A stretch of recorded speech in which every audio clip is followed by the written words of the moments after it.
Muy buenas noches, amigos. Gracias por conectarse una vez más en este estudio de Apocalipsis, el quinto evangelio. ¿Qué significa Apocalipsis, el quinto evangelio? Que nos quitemos de la mente que el libro de Apocalipsis es una bola de cristal para predecir el futuro y para saciar nuestro deseo de saber qué va a pasar en el futuro. Aunque el libro de Apocalipsis habla acerca de las cosas que van a pasar en el futuro, el centro de Apocalipsis es Jesús. El capítulo 1 dice que es la revelación de Jesucristo y es el triunfo del Cordero. Lo vimos en el capítulo anterior que estudiamos la semana pasada. Pelearán contra el Cordero, pero el Cordero los vencerá. Hay un corito maravilloso que a mí me encanta, que usa esas palabras: pelearán contra el Cordero y el Cordero los vencerá. Y eso es Apocalipsis. Apocalipsis es el triunfo del Cordero, cómo Jesús ascendió al cielo y cómo el libro describe cada uno de los pasos que Jesús fue cuando él dice: es necesario que yo suba al cielo para preparar lugar para vosotros, y si me fuere y os prepararé lugar, vendré otra vez y os tomaré a mí mismo, para que donde yo estoy, vosotros también estéis. Entonces, el libro de Apocalipsis es una descripción de lo que Jesús está haciendo para preparar lugar para nosotros. Claro, allá en el cielo, pero eso tiene una repercusión directa aquí en la tierra, porque su iglesia es su cuerpo. Pablo dice que Jesús es la cabeza, pero la iglesia es el cuerpo. Así que lo que hace Jesús en el cielo tiene una repercusión directa con lo que pasa aquí en la tierra.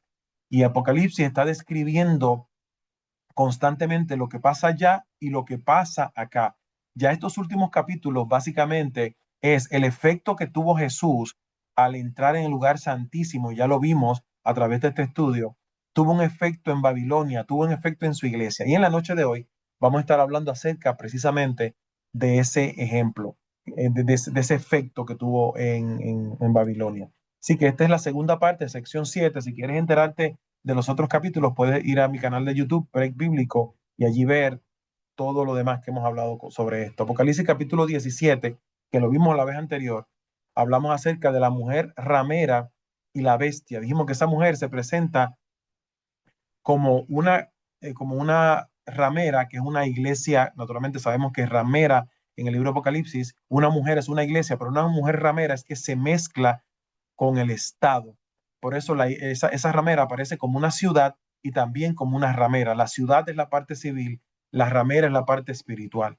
Una mezcla de lo civil con lo espiritual. Hablamos acerca de eso en Apocalipsis capítulo 17 y vamos a ver más adelante que esa mujer ramera aparecía en Apocalipsis 17 con todo su esplendor, montada en una bestia maravillosa, encima de un monte, pero ahora en el capítulo 18 las cosas cambian. Aquí les traigo la referencia de que recuerden que todavía estamos en la séptima, esperando esa séptima trompeta, ese séptimo sello. Estamos ahí en vilo, en una pausa, dejando que el desenlace suceda para entonces que Jesús venga. Pero todavía estamos en la séptima trompeta y en el séptimo sello. Y dejamos a Jesús en el arca del pacto la última vez. Jesús está en el arca del pacto y dentro de muy poco lo vamos a ver salir del arca del pacto, del lugar santísimo, para prepararse para regresar a su segunda venida. Dijimos que desde el capítulo 11 en adelante, Apocalipsis tiene un efecto lupa que va ampliando. El próximo capítulo amplía detalles del capítulo anterior. Por ejemplo, la vez anterior, en Apocalipsis 17, vimos a la gran ramera y vimos parte de la venida de Cristo. Ahora, el capítulo 18 se enfoca como una lupa en la gran ramera, en la caída de esa gran ramera, de cómo va a suceder. Entonces, Apocalipsis 17 básicamente es viendo a Babilonia poderosa, descrita, montada en una bestia. Pero ahora Apocalipsis 18 habla acerca de la derrota, de la caída de Babilonia. Así que mantengan en su mente que los capítulos van enfocándose más adentro y más adentro y más adentro, y dando más detalles de lo que dio el capítulo anterior. El capítulo 17 nos habló acerca de Babilonia poderosa, el capítulo 18 de la derrota de Babilonia. Así entonces vamos al capítulo 18 de Apocalipsis. Me encantaría que ustedes tomen su Biblia para que me puedan seguir en este estudio. Es importante que estemos en el mismo lugar, y a mí me encanta marcar la Biblia con lo que Dios me impresiona en el momento cuando lo estoy leyendo, y les sugiero a ustedes que hagan lo propio. Apocalipsis capítulo 18, el versículo 1, dice así: Después de esto vi a otro ángel descender del cielo con gran poder, y la tierra fue alumbrada con su gloria. Noten ustedes, vio a otro ángel descender del cielo con poder, y la tierra fue alumbrada con su gloria, y clamó con voz potente, el ángel, diciendo, ha caído, ha caído Babilonia, y se ha hecho habitación de demonios y guarida de todo espíritu inmundo y albergue de toda ave inmunda y aborrecible. El versículo 3 dice, porque todas las naciones han bebido del vino del furor de su fornicación. Y noten que el vino del furor es la fornicación. Y dijimos la vez anterior que esa fornicación es la mezcla, el sincretismo de creencias religiosas mezcladas con la parte civil, con el gobierno, para conseguir poder y para conseguir favor. Continuamos. Y los reyes de la tierra han fornicado con ella, y los mercaderes de la tierra se han enriquecido de la potencia de sus deleites. Y oí otra voz del cielo que decía, salid de ella, pueblo mío, para que no seáis partícipe de sus pecados, ni recibáis parte de su plaga. Vimos en el capítulo 16 que las plagas caen sobre aquellos que tienen la marca de la bestia. Por lo tanto, el llamado aquí es justo antes de que se acabe el tiempo de gracia, para que la gente salga de Babilonia, de ese sistema de creencias, y se acerque a Dios, porque esa es la única manera, permitiendo que el sello de Dios esté en su corazón, en su mente y en su mano, que puedan salvarse de las plagas. Versículo 5, porque sus pecados han llegado hasta el cielo y Dios se ha acordado de sus maldades. Va a llegar el momento en cuando Dios se acuerda de las maldades de Babilonia. Ahora bien, yo no sé si ustedes notaron esto, pero voy a traerlo de regreso. Si vamos de nuevo al versículo 1, dice aquí, después vi a otro ángel descender del cielo con gran poder, y la tierra fue alumbrada con su gloria, y clamó con voz potente diciendo, ha caído Babilonia. Yo no sé si eso le trae a ustedes al recuerdo Apocalipsis 14, versículo 8, en donde dice en el mensaje de los tres ángeles, otro ángel le siguió diciendo, ha caído Babilonia, la gran ciudad, porque ha hecho beber a todas las naciones del vino del furor de su fornicación. Noten que en el Apocalipsis 14 se da el mensaje de los tres ángeles. Y una de las advertencias del mensaje de los tres ángeles es la caída de Babilonia. Y ahora en el capítulo 18 se vuelve a repetir de nuevo la caída de Babilonia. Mantengan eso en la mente. Yo les voy a dar algunas citas a ustedes que me parecen importantes, naturalmente, de nuestra teología adventista, que me ayuda a entender un poco el libro de Apocalipsis y quizá pueda ayudarlos a ustedes un poquito. Dice así, salid de ella, pueblo mío, para que no seáis partícipes de sus pecados. Esto es Primeros Escritos, el libro Primeros Escritos, la página 277. Salid de ella, pueblo mío, para que no seáis partícipes de sus pecados, ni recibáis parte en sus plagas, porque sus pecados han llegado hasta el cielo, y Dios se ha acordado de sus maldades. Está haciendo referencia a Apocalipsis capítulo 18 en esta cita. Y ahora mira lo que dice acá. Este mensaje parecía ser un complemento del tercer mensaje, pues se le unía como un clamor de medianoche, como el clamor de medianoche se añadió en 1844 al mensaje del segundo ángel. Escuchan bien, déjame organizar la idea aquí. Así es como yo entiendo este asunto. El mensaje del tercer ángel fue proclamado en 1844 cuando se habló de el fin de la profecía de los 2300 días, 1844.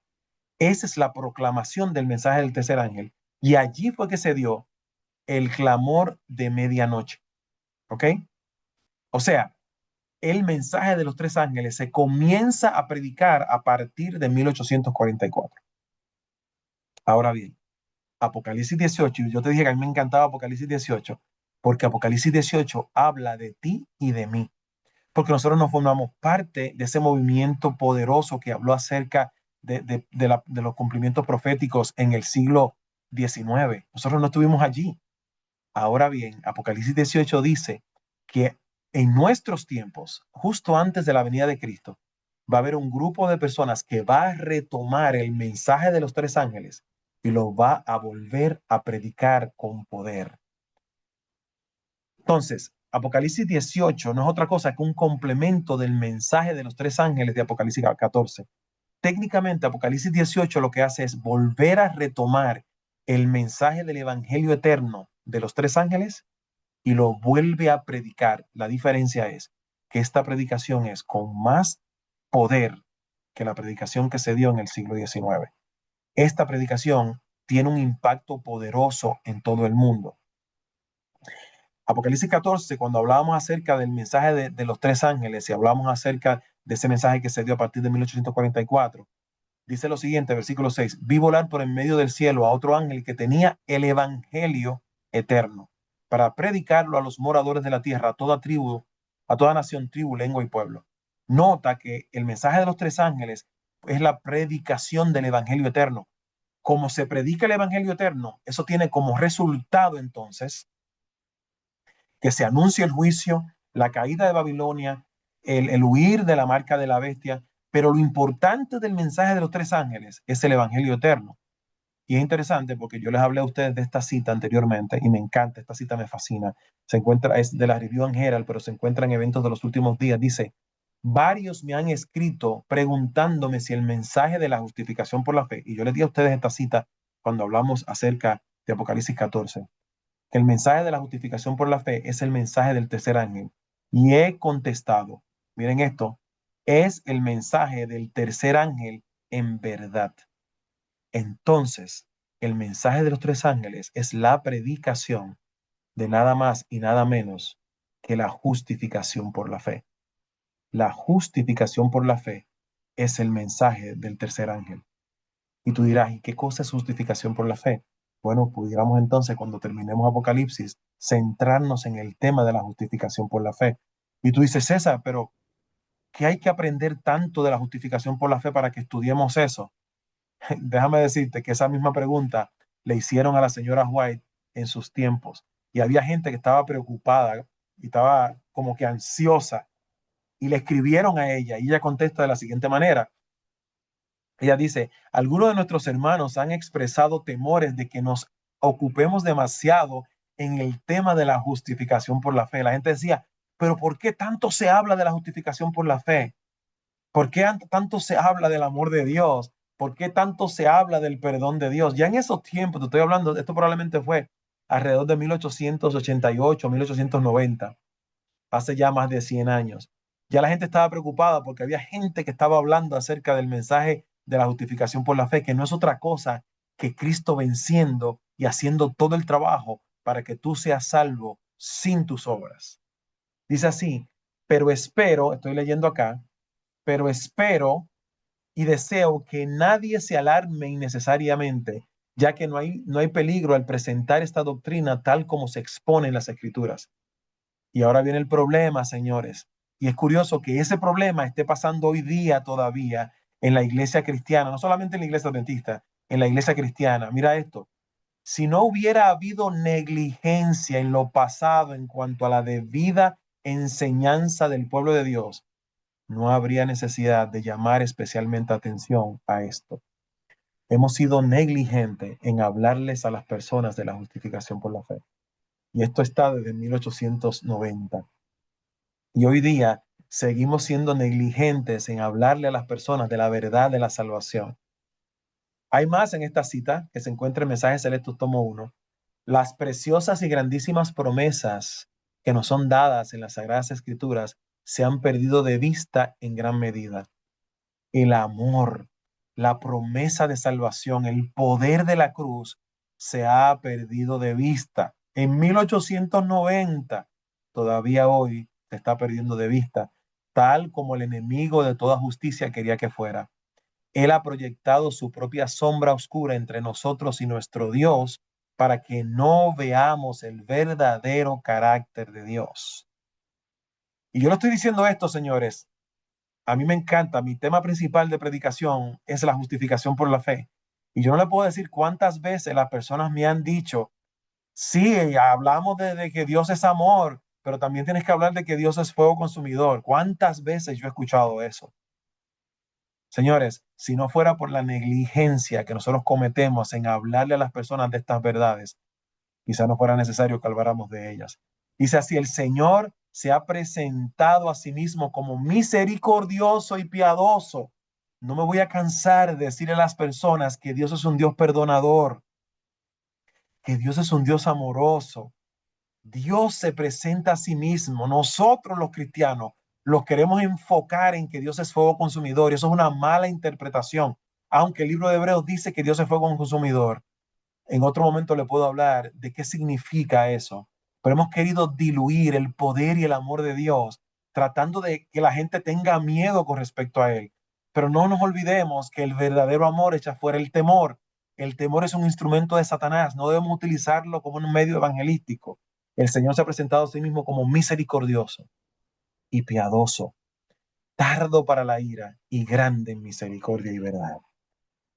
Señores, el tema del amor es inagotable.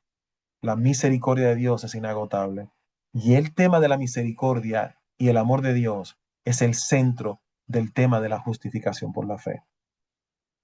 Entonces, en el Apocalipsis 18, básicamente lo que me está diciendo es, ya se presentó el mensaje de los tres ángeles en Apocalipsis 14, en donde se hablaba de la justificación por la fe.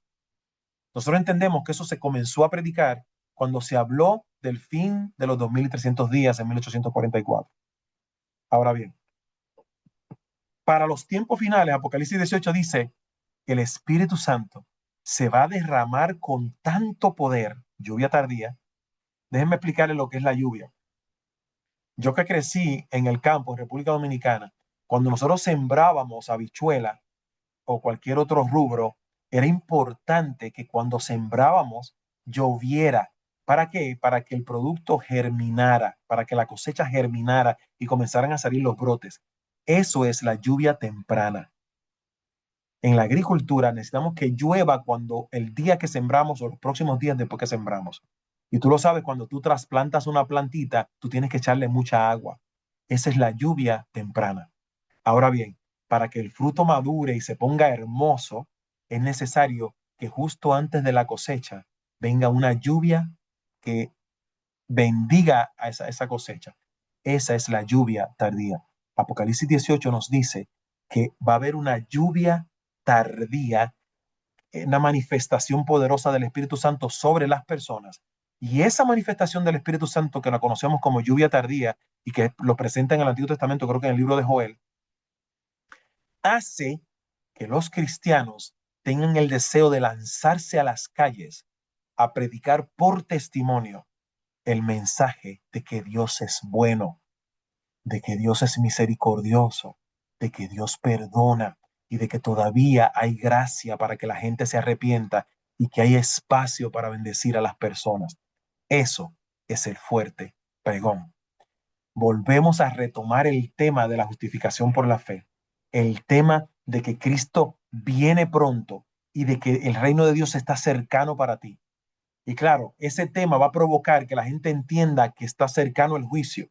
Ahora bien, tú sabrás que durante toda la Edad Media el papado ocultó el tema de la justificación por la fe. De hecho, el punto principal del papado es la justificación por obras. Sí es cierto, ellos te dicen, sí es cierto que Cristo te salva, pero una vez que Cristo te salva, tú tienes que hacer penitencias, tú tienes que rezar, tú tienes que hacer, pagar por las misas para entonces tener salvación. Pero la Biblia dice que el justo por la fe vivirá. Martín Lutero en el siglo XVI entendió que el justo por la fe vivirá. Un solo hombre causó un cisma, una división dentro de la iglesia católica en aquellos tiempos. ¿Y cuál fue el tema que predicó Martín Lutero? La justificación por la fe. Entonces, 2 siglos después, alrededor de 1880, se comenzó a predicar en Estados Unidos que Cristo venía y que la puerta de la gracia estaba abierta. Ese es el mensaje de los tres ángeles.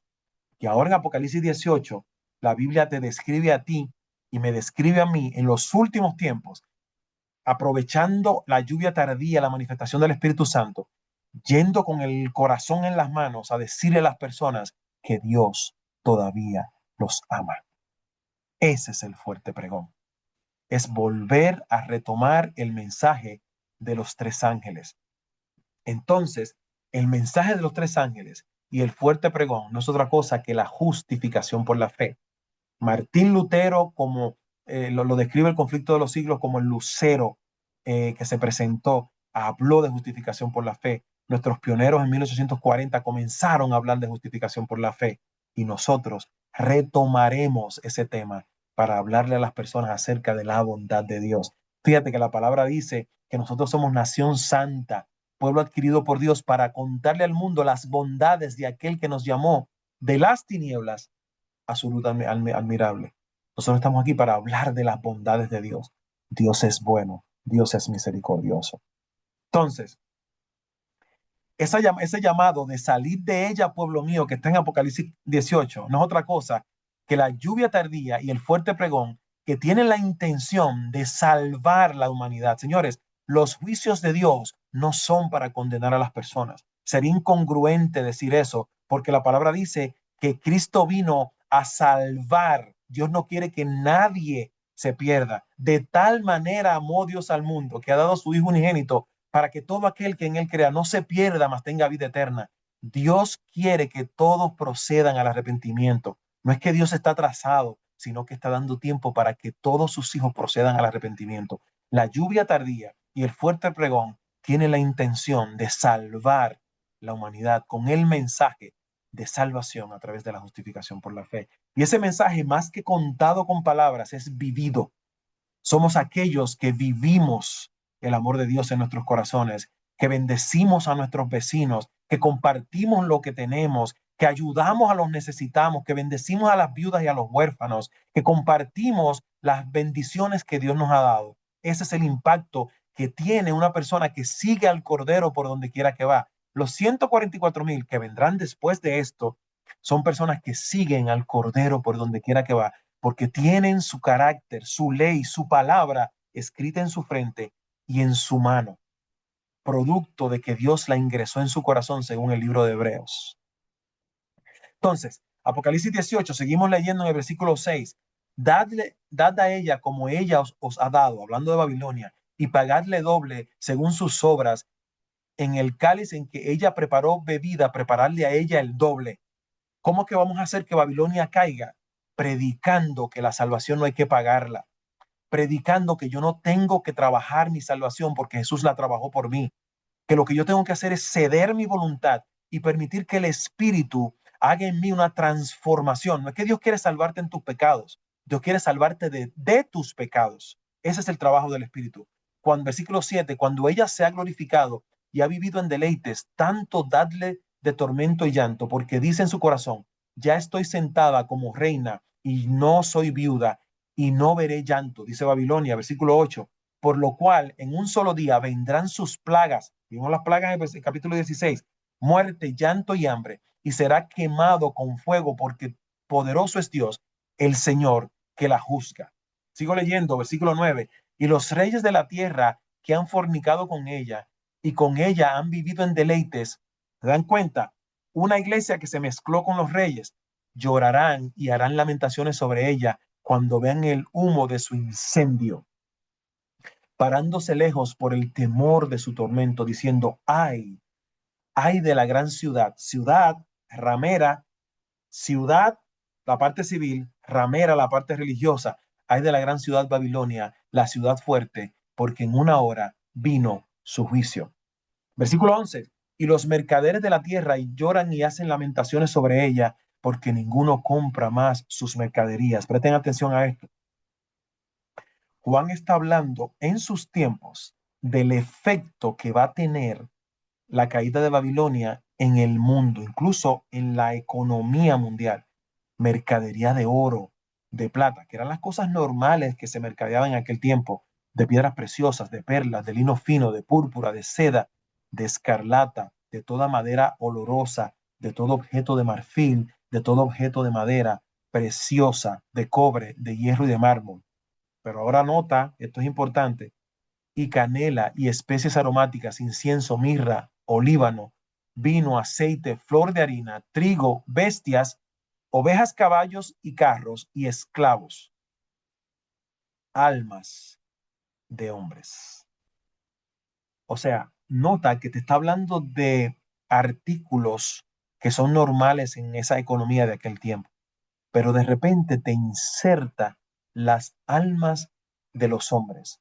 ¿Por qué? Porque por años Babilonia ha querido robar la salvación a las personas y ha mercadeado con la salvación de las personas. Uno de los productos preferidos de Babilonia es los seres humanos. Adquirir el control de los seres humanos y mercadea con los seres humanos. La única razón por la cual los gobiernos se relacionan con el papado es por la influencia que tiene el papado sobre sus feligreses. La única razón por la cual los gobiernos quieren estar cerca es porque saben que ella tiene influencia sobre las personas. Por lo tanto, uno de sus productos principales son las almas de los hombres. Versículo 14. Los frutos codiciados por tu alma se apartaron de ti y todas las cosas exquisitas y espléndidas te han faltado y nunca más las hallarás. Versículo 15. Los mercaderes de estas cosas que se han enriquecido a costa de ella, se han enriquecido, piensa en las almas de las personas, se pararán lejos por el temor de su tormento, llorando y lamentando, y diciendo, ay de la gran ciudad que estaba vestida de lino fino, de púrpura y de escarlata, y estaba adornada de oro, de piedras preciosas y perlas. El lunes anterior, yo les presenté una foto del Papa León, o Leo, curiosamente vestido de estos precisos colores. Versículo 17. Porque en una hora han sido consumidas tantas riquezas y todo piloto y todos los que viajan en naves y marineros y todos los que trabajan en el mar se paran lejos. Señores, se está hablando de Babilonia. Pero ¿por qué me habla de Babilonia y me lo pone en sentido figurado? Una de las razones por las cuales yo creo que Apocalipsis está figurado es porque Apocalipsis pasó por las manos de Babilonia. Curiosamente, pasó por las manos del papado. Dios no podía poner las cosas claras porque es probable que el libro no nos llegara a nuestras manos. Tenía que estar codificado para aquel que buscara encontrara la verdad sobre el libro. Por eso Dios le dice a Daniel, sella, porque la ciencia de la profecía, interpretando lo que significa la ciencia, se aumentará en los tiempos finales y la gente comenzará a entender el mensaje realmente. ¿Por qué Babilonia? Bueno, Génesis capítulo 11 me da un la. Dice así, presten atención a esto versículo 4 de Génesis capítulo 11, y dijeron, vamos, estoy hablando de la Torre de Babel cuando comienza Babilonia formalmente en la Biblia, vamos, edifiquémonos una ciudad y una torre cuya cúspide llegue al cielo y hagámonos un nombre por si fuéramos esparcidos sobre la faz de la tierra. Nota esto, en este versículo hay tres cosas, y te la voy a presentar ya mismo, pero antes de pasar a lo próximo, dice aquí, una ciudad, una torre, un nombre. Nota que la razón de la torre es para llegar al cielo y la razón del nombre es por si fuéramos esparcidos sobre la faz de la tierra. Entonces, sería tonto para mí pensar que gente tan brillante y tan inteligente como eran esas personas después del diluvio, quisieran hacer una torre para llegar al cielo físicamente. Ellos sabían que era imposible, señores. Y si ellos querían hacer una torre para llegar al cielo, es tonto que la hicieran en la llanura del Sinar. Debieron hacerlo allá arriba, en el monte Ararat, donde se quedó el arca, o en cualquier otro monte alrededor. ¿Por qué hacerla en la llanura de Sinar? No tenía sentido, porque esta frase que dice cuya cúspide llegue al cielo, no era que ellos querían físicamente llegar al cielo. Y te lo voy a explicar ahora. Ellos querían hacer una ciudad, una torre y hagámonos un nombre. ¿Qué significa todo eso, señores? Bueno, la ciudad, recuerdan ustedes que en el capítulo anterior, estoy leyendo Génesis 11, pero en Génesis 10, Dios ordena a los descendientes de Noé, o a Noé mismo y a sus descendientes, que se esparzan y llenen la tierra. Por lo tanto, cuando Nimrod, que edificó la Torre de Babel, dijo, vamos a hacer una ciudad, aglomeró a las personas, esto estaba en contra directamente de la orden de Dios. Por lo tanto, lo que hizo Nimrod es pararse en contra de Dios y hacer una rebelión contra Dios directamente. La ciudad representaba una rebelión contra Dios. Ahora, ¿qué significa la torre? Ellos no querían físicamente llegar al cielo. Satanás quiere ir a los lugares del norte, como leímos en el Salmo, ¿se acordarán ustedes? Por lo tanto, lo que sucede aquí en el capítulo 11 es que se organiza por primera vez la religión pagana como un método alterno de alcanzar la salvación. Ese método alterno, esa torre para llegar al cielo, es un método alterno diferente al que Dios había ofrecido en Génesis 3:15 para llegar al cielo. Esa torre no era físicamente para llegar al cielo, era un método para alcanzar la salvación. ¿Qué significa hagámonos un nombre? Por si fuéramos esparcidos por la faz de la tierra, una identidad contraria a Dios que dice que te va a poder y te va a dar un nombre nuevo. Entonces, cuando son esparcidos, cada uno de ellos se lleva esa identidad con ellos y esa creencia. Por eso, señores, hace sentido que la Torre de Babel fuera una pirámide, un zigurat, es una pirámide. Pero es curioso que hayan pirámides en América, hayan pirámides en el área de Japón, hayan pirámides en Egipto. Y yo conversaba con alguien una vez y me decía, no, lo que pasa es que es una forma fácil de construir. Yo puedo entender esa parte. Lo que me parece curioso es que en todos los lugares las pirámides adoraban a exactamente lo mismo. Adoraban al sol. Qué curioso. Muy curioso que adoraban al sol. Porque naturalmente si vienes a los aztecas y vas a Teotihuacán, la pirámide más grande es la pirámide del sol. Si vienes a los mayas, adoraban al sol. El sol penetraba en un momento determinado a través de las pirámides y creo que es no sé si es en el equinoccio o solsticio. Si vas a los incas, adoraban al sol. Los japoneses son el pueblo del sol naciente. En Egipto, no sé si es, no conozco mucho sobre Egipto, pero sé que uno de sus dioses es el dios Sol. Sol, no sé si es Urus, ustedes sabrán. El detalle está, señores, es que esta gente son esparcidas y donde quiera que van, llevan la adoración a los astros, principalmente al sol, en todo lugar donde van. Allí nace la apostasía. Todo esto, señores, no es otra cosa que lo que es Babilonia. Babilonia es la falsa adoración a dioses contrarios. Es plantarse en la tierra y decir, aquí en la tierra nosotros definimos cómo se debe adorar a Dios. Esa Babilonia pasó a los griegos, de los griegos a los romanos y de los romanos pasó al papado. Y gran parte de esas creencias fueron sincretizadas dentro de las creencias del papado, desafortunadamente. Lo que la Biblia en el libro de Apocalipsis capítulo 18 llama como Babilonia. Finalmente, el versículo 18 dice, y aquí viene simplemente a describir la desgracia de Babilonia. Yo no voy a leer sobre todos los versículos, voy a leer solamente el 21 más.